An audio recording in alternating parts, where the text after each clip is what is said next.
अस्सलाम वालेकुम नाजरीन, आप देख रहे हैं ZH एंटरटेनमेंट। मैं हूं ज़हीर अहमद। नाजरीन, आज हम स्टूडियो में मौजूद नहीं हैं, लेकिन अपने वादे के मुताबिक जैसा हमने कहा था कि मैडम नूरजहां के ऊपर हम ज्यादा से ज्यादा वीडियो बनाएंगे इस दिसंबर में, क्योंकि उनकी बरसी है। आज हम उनकी जिंदगी के कुछ ऐसे वाकयात और इंटरव्यूज कोट करेंगे जिसमें उन्होंने अपने बारे में बताया और दिलचस्प इंकशाफात भी किए। मैडम नूरजहां अपनी आवाज के हवाले से कहती थी कि ये खुदादाद सलाहियत है और ये खुदा की देन है। जब उनके दिल का ऑपरेशन हुआ और लाहौर वापस आई तो उन्होंने दोबारा गाना शुरू किया। तो उन्होंने कहा कि मेरी आवाज खुदा की अमानत है जिसे मैंने उसकी मेहरबानी से महफूज रखा हुआ है। जब मैं माइक पर खड़ी होती हूं तो मैं तन्हा नहीं होती, मुझे अपने साथ वालिदैन की मौजूदगी का एहसास होता है। मैं जानती हूं कि वो मेरे साथ खड़े हैं, ये मोज़ा है। जब कभी मैं स्टेज पर परफॉर्मेंस के लिए जाती हूं तो जिस आवाज को लोग सुनते हैं वो ये आवाज नहीं जिसमें मैं बात करती हूं। यकीन जाने कि मैं नहीं जानती कि अब वो आवाज कहां से आती है। ये अल्लाह की दी हुई नेमत है जिसे उसने अपने करम से मुझे नवाजा। चुनाचे इस पर मेरा कोई हक नहीं, ये उसी की मलकियत है।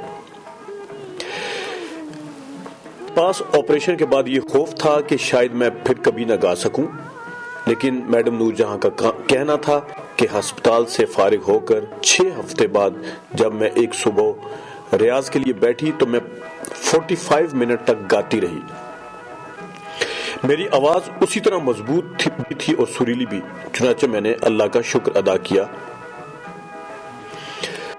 मैडम नूरजहां अपनी जिंदगी और अपनी पढ़ाई के हवाले से कहती हैं कि एक सुबह रियाज के बाद एक उस्ताद मुझे लिखना पढ़ना सिखाने के लिए आता था।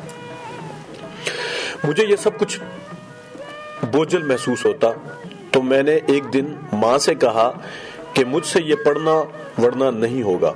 मेरी जिंदगी का ये वाहिद मौका था कि मेरी माँ ने एक थप्पड़ मारते हुए कहा, नहीं नूरी तुसी पढ़ोगे।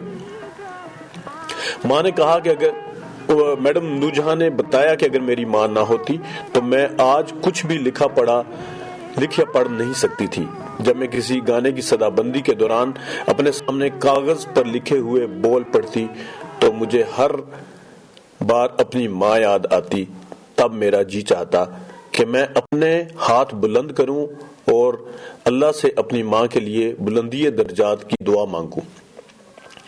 आप अंदाजा कर सकते हैं कि बचपन को गुजरे हुए कितना वक्त बीत चुका है, लेकिन मुझे अब भी महसूस होता है जैसे मैं कसूर के बाजार से अपने वालिद के शानों पर बैठकर गुजर रही हूं। मैडम नूरजहां का यह भी कहना था कि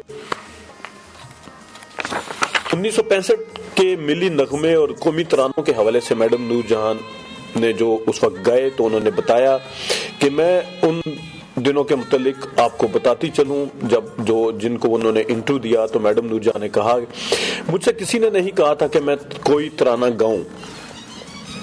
एक सुबह मैंने रेडियो पाकिस्तान फोन किया और उन्हें बताया कि मैं कोई तराना रिकॉर्ड करवाना चाहती हूं।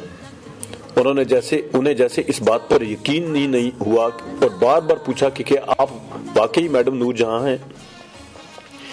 शायद उन्होंने सोचा कि कोई इन्हें बेवकूफ बना रहा है। आखिरकार मैंने कहा कि क्या तुम ये समझते हो कि मैं इन गिरते हुए बम्बों और फटते हुए गोलों में तुम्हारे साथ मजाक कर रही हूं। रेडियो पहुंचने के लिए मुझे कर्फ्यू पास करके जाना पड़ा। मैडम ने बताया कि लेकिन जब मैं रेडियो स्टेशन पहुंची तो लोग खुश भी थे और हैरत ज़दा भी। किसी के मुंह से बेख्तियार निकला, ये खुद मैडम नूरजहां है। मैंने कहा, ये मैं ही तुम्हारे दरमियान मौजूद हूं। उस वक्त कोई साजिंदा और मौसीकार रेडियो स्टेशन पर मौजूद ना था। मैं अपने साथ मुबारक समेत 4 साजिंदे लेकर गई। चुनाचे मैंने खुद ही अपनी 3 मशहूर तरानों की धुनें वहीं बैठकर तरतीब दी। पहला मेरा ढोल सिपाहिया रिकॉर्ड हुआ, इसके बाद मेरा सोना शायर कसूरनी और फिर ए पुत्र हटाते नहीं विकदे की रिकॉर्डिंग की गई। ए पुत्र वाले तराने की धुन में मैंने चंद मिनटों में پتر والے ترانے کی جو دھن تھی، میڈم کا کہنا تھا کہ میں نے چند منٹوں میں مرتب کی۔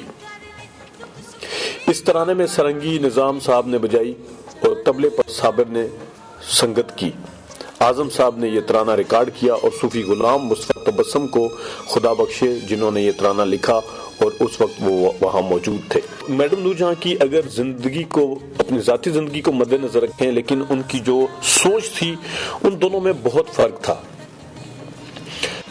ان کی سوچ کو کسی حد تک قدامت پسند کہہ سکتے ہیں۔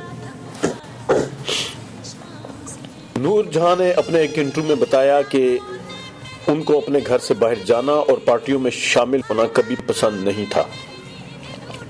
وہ ہوٹلوں اور عام پبلک کی جگہوں پر جانے سے ہمیشہ گریز کرتی رہیں۔ انہوں نے بتایا کہ میں ایک سادہ اور غیر پیچیدہ زندگی گزارنا چاہتی ہوں۔ یہ بات اس نے بتائی کہ میری بیٹی ذل ہما نے صرف شادی کے بعد ہی شاہ نور اسٹوڈیو کو اندر سے دیکھا۔ ناظرین یہ بتاتے چلیں، شاہ نور اسٹوڈیو وہ ہے جو شوکت حسین رضوی صاحب نے بنایا تھا، اور شاہ اور نور جہاں کے نور کے ساتھ کی مناسبت سے اس کا نام رکھا گیا تھا۔ میڈم نور جہاں نے یہ بھی بتایا کہ میری دوسری 3 بیٹیاں ہیں جنہوں نے آج تک اسٹوڈیو دیکھا ہی نہیں۔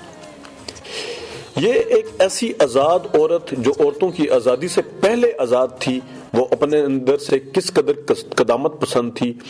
عورت کے متعلق نور جہاں کے خیالات حیران کن حد تک نہ صرف قدامت پسندانہ تھے بلکہ اس کے رویے میں طنز کا شائبہ بھی تھا۔ اس کی اس رجت پسندانہ رویے پر مجھے ہمیشہ حیرت رہی۔ یہ انٹرویو لکھنے والے جو ہیں وہ بتا رہے ہیں، کیونکہ وہ ایک ایسی آزاد عورت تھی جس نے اپنی زندگی اپنی شرائط پر کسی دوسرے کے سہارے کے بغیر گزاری۔ انہوں نے 1981 میں اپنے ایک انٹرویو کے دوران کہا کہ جو عورت کام کرتی ہے اس کے ہاتھ میں کیا آتا ہے، اسے صرف اپنے گھر کی 4 دیواری کے اندر ہی امن اور سکون مل سکتا ہے۔ مجھ سے زیادہ کس نے سخت کام کیا ہوگا، لیکن میں آپ سے پوچھتی ہوں کہ اس کے بدلے مجھے کیا ملا؟ جو ہی خامد کو یہ احساس دامنگیر ہو جائے کہ اس کی بیوی اس سے زیادہ کماتی ہے تو وہ اپنے اندر سے اس کے ساتھ شدید نفرت کرنے لگتا ہے۔ وہ چاہتا ہے کہ اس کی بیوی اس کی محتاج رہے، مکمل طور پر محتاج۔ وہ کبھی پسند نہیں کرے گا کہ اس کی بیوی اپنے لیے ایک سویٹر بھی خود خریدے، بلکہ اس کی یہ خواہش ہوگی کہ وہ اس سے مانگے۔ ہمارے ملک میں عورتوں کے ساتھ یہی کچھ ہوتا ہے۔ میڈم نور جہاں نے آگے اپنی بیٹیوں کے حوالے سے جو کچھ بتایا وہ بھی بڑا حیران کن ہے۔ میڈم نور جہاں نے بتایا کہ وہ اجاز سے اپنی 3 بیٹیوں حنا، شازیہ اور نازیہ کو ہمہ وقت یہ نصیحت کرتی رہتی ہیں کہ ایک عورت کی اصلی خوشی کا راز اس کی کامیاب شادی میں پوشیدہ ہے۔ وہ اپنی بیٹی نازیہ کی فلمی اداکار شان کے لیے دیوانگی کو پسند نہیں کرتی، نہ ہی وہ شان کی ماں نیلو کو اہمیت دینے کو تیار تھیں۔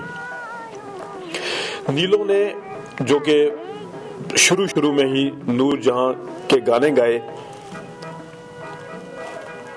میڈم نور جہاں کی بیٹی ہنا کی آواز بہت اچھی تھی، لیکن نور جہاں نے اسے اپنے نقشے قدم پر چلنے کی اجازت نہ دی۔ ایک دفعہ میڈم نور جہاں نے حقانی صاحب حسین حقانی کو بتایا کہ وہ گاتی بھی تو اسے کیا مل جاتا ہے، یعنی ان کی بیٹی اگر گاتی بھی تو اسے کیا مل جاتا ہے، کیونکہ وہ نور جہاں تو نہیں بن سکتی تھی۔ ناظرین، یہ کچھ میڈم نور جہاں کی زندگی کے حوالے سے ایسے انکشافات اور قصے ہیں جن میں سے اکثر ہو سکتا ہے آپ نے پہلے نہ سنے ہوں، لیکن یہ میڈم نور جہاں کی کا وہ ایک روپ ہے جو بہت ہی حیران کن ہے۔ میڈم نور جہاں کی گائیکی اور گیت کون کون سے مشہور ہوئے اور اس میں کتنے تاثرات تھے اور کس کس طریقے سے عوام نے ان گیت کو پذیرائی دی، اس کے حوالے سے ہم اگلی ویڈیو میں آپ کو بتائیں گے۔ آج کے لیے اتنا ہی، اجازت دیجیے، اللہ حافظ۔